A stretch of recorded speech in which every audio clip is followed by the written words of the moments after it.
دعا انسان کی تقدیر بدل دیتی ہے، لیکن جو دعا اللہ پاک کو معلوم ہے کہ آپ کی تقدیر بدل سکتی ہے تو اللہ تعالیٰ اس سے آپ کو ضرور نوازتے ہیں، تھوڑی بہت کمی بیشی ہو جاتی ہے۔ اچھا جی، جیسے رمضانوں کے دن چل رہے ہیں تو امت محمدیہ صلی اللہ علیہ وآلہ وسلم پر 5 انعامات رکھے گئے ہیں رمضان المبارک کے اس مہینے میں۔ تو آج میں آپ کو وہ 5 انعام بتاتی ہوں کہ کیا کیا ہے۔ حضرت ابو ہریرہ رضی اللہ تعالی عنہ روایت کرتے ہیں کہ رسول اللہ صلی اللہ علیہ وآلہ وسلم نے ارشاد فرمایا، میری امت کو رمضان المبارک میں 5 چیزیں خاص طور پر دی گئی ہیں۔ اب وہ 5 چیزیں کون سی ہیں؟ ذرا غور سے سنیے گا اور پوری ویڈیو دیکھیے گا تاکہ آپ کو پتہ چلے وہ 5 چیزیں ہیں کون سی ہیں۔ وہ 5 چیزیں جو میری امت کو دی گئی ہیں وہ پچھلی کسی بھی امت کو نہیں دی گئی۔ نمبر 1 کیا ہے؟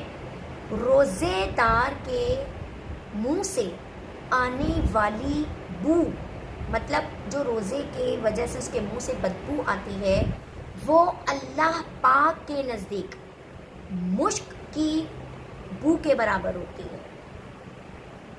آپ نے بعض لوگوں کو دیکھا ہوگا کہ مطلب سارا دن ایسا ہوتا ہے کہ ہم کچھ کھاتے پیتے نہیں ہیں، نہ پانی پی رہے ہوتے ہیں نہ کھا رہے ہوتے ہیں، تو وہ منہ میں ہلکی سی اسمیل ہو جاتی ہے، تو اس اسمیل سے گھبرانا نہیں چاہیے۔ اگر آپ کے برابر میں بھی کوئی انسان ایسا بیٹھا ہے اس کے منہ سے اسمیل آ رہی ہے تو آپ نے اس کو ٹوکنا نہیں ہے، کیونکہ جب اللہ نے کہہ دیا کہ روزے دار کے منہ سے آنے والی بو میرے نزدیک مشک کی بو کے برابر ہے تو آپ دوسرے کا مذاق اڑانے والے کوئی نہیں ہوتے۔ دوسرا انعام کیا ہے؟ روزے داروں کے لیے، خاص کر روزے داروں کے لیے فرشتے دعائے مغفرت کرتے رہتے ہیں، اور یہ سلسلہ کب تک رہتا ہے؟ وقت افطار تک۔ تو ہم کتنے خوش نصیب ہیں، جتنی رحمتیں جتنی نعمتیں ہمیں لوٹنی ہیں ہم لوٹ لیں، ہم اللہ تعالیٰ کے آگے گڑ گڑا کے روئیں اپنے پرانے گناہوں کے لیے جو ہم کر چکے ہیں، اور عہد کریں کہ آگے آنے والے دنوں میں ہم ان تمام گناہوں سے بچ کے رہیں گے۔ تو یہ ہمارا دوسرا انعام ہے۔ تیسرا انعام کیا ہے؟ جنت ہر روز ان کے لیے آراستہ کر دی جاتی ہے، مطلب روزانہ ان کے لیے جنت کھول دی جاتی ہے۔ پھر حق تعالی شانہ جنت سے فرماتے ہیں، ان قریب میرے یہ نیک بندے دنیا کی مشقتیں اور تکلیفیں اٹھا کر تیرے پاس آئیں گے۔ تو اب یہ دیکھیے کہ اللہ تعالیٰ ہم پر کتنا مہربان ہے کہ روزانہ وہ جنت سے کہہ رہا ہوتا ہے کہ جو میرے روزے دار بندے ہیں وہ ساری دنیا کی تکلیفیں پھینک کر ایک دن تیرے پاس ضرور آئیں گے۔ کیوں؟ کیونکہ اس نے دنیا میں مشقت اٹھا لی، دنیا میں اس نے تکلیف اٹھائی ہے، اپنی بھوک چھوڑی، اپنی پیاس چھوڑی۔ روزے دار کا اتنا بڑا ادب ہے، احترام ہے، لیکن کون کرتا ہے؟ بہت سارے لوگ میں نے ایسے دیکھے، اور اوپر سے دین کی کمی کی وجہ سے ایسا ہوتا ہے کہ کہیں اگر روزے دار بیٹھا ہے تو اسی کے سامنے پانی پیا جا رہا ہے، کسی کا روزہ نہیں ہے وہ اسی کے سامنے کھانا کھا رہا ہے۔ اتنا اجر ہے نا روزے دار کا، اگر آپ ڈیٹیل میں پڑھیں تو آپ کو پتہ چلے کہ کس قدر اہمیت ہے روزے دار کی۔ نمبر 4 ہے رمضان المبارک کی آخری راتوں میں روزے داروں کی مغفرت کر دی جاتی ہے۔ تو جو ہمارا تیسرا عشرہ ہوتا ہے نا، 21 سے لے کر 30 روزے تک کا، وہ بہت امپورٹنٹ ہوتا ہے، بہت اہم ہوتا ہے ہمارے لیے۔ طاق راتیں عبادتوں کی اسی میں آتی ہیں،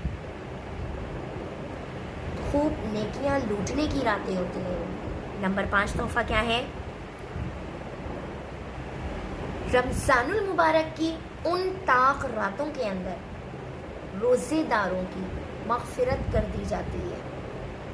جیسے کہتے ہیں نا ساری زندگی ہم دنیا کو بنانے کے لیے اس کے پیچھے بھاگتے رہتے ہیں, کوشش کرتے رہتے ہیں, پھر ایک دن ایسا آتا ہے اللہ پاک ہمیں انعام کی صورت میں وہ دن دکھاتے ہیں کہ جو ہماری محنت ہوتی ہے, کوشش ہوتی ہے, وہ رنگ لے آتی ہے.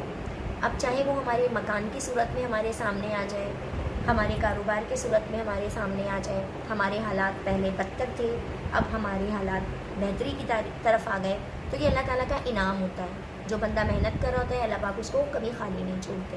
ٹھیک ہے, تو جب یہ پانچوں طاقتیں راتیں ہمیں مل جاتی ہیں, آخری عشرہ آ جاتا ہے, تو اس عشرے میں جو روزے دار ہوتے ہیں ان کی مغفرت کر دی جاتی ہے.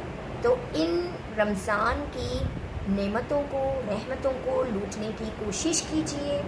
پھر وہی بات کہوں گی, اپنی ذات کو دوسرے کے لیے نمونہ بنا کے پیش کیجیے. آپ کے جانے کے بعد آپ کو لوگ اچھے نام سے یاد کریں, اچھے طریقے سے آپ کا نام لے کر آپ کو یاد کیا جائے, بروں کی لسٹ میں آپ کو شامل نہ کیا جائے, کیونکہ ہم پیدائشی برے نہیں ہوتے.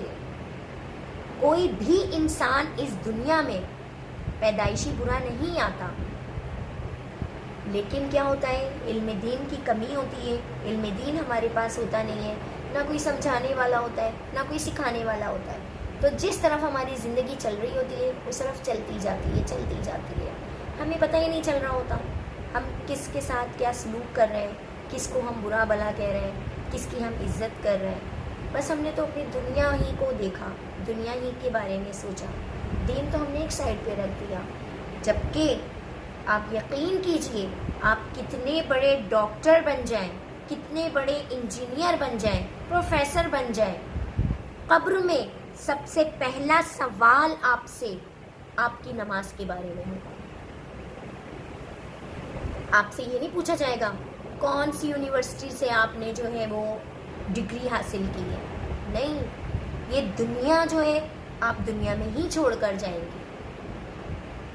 آپ کے ساتھ آپ کا عمل جائے گا, آپ کی عبادت جائے گی, اور اگر آپ نے اس دنیا میں رہتے ہوئے نیکی کا راستہ اختیار کیا ہوگا نا, آپ یقین کیجئے آپ کی آخرت سنور جائے گی. آج کی میں اپنی ویڈیو یہیں پہ اختتام پذیر کرتی ہوں. امید کرتی ہوں جمعہ اسپیشل آپ کو بہت پسند آیا ہوگا, اور میں آپ کے لیے دعائیں کروں گی, آپ بھی میرے لیے دعا کیجئے, اس امید کے ساتھ کہ اللہ تعالیٰ نے اگر زندگی دی تو نیکسٹ اچھی سی ویڈیو کے ساتھ ایک بار پھر آپ کے سامنے آئیں گے. جب تک کے لیے اپنا ڈھیر سارا خیال رکھیے گا. السلام علیکم ورحمۃ اللہ وبرکاتہ.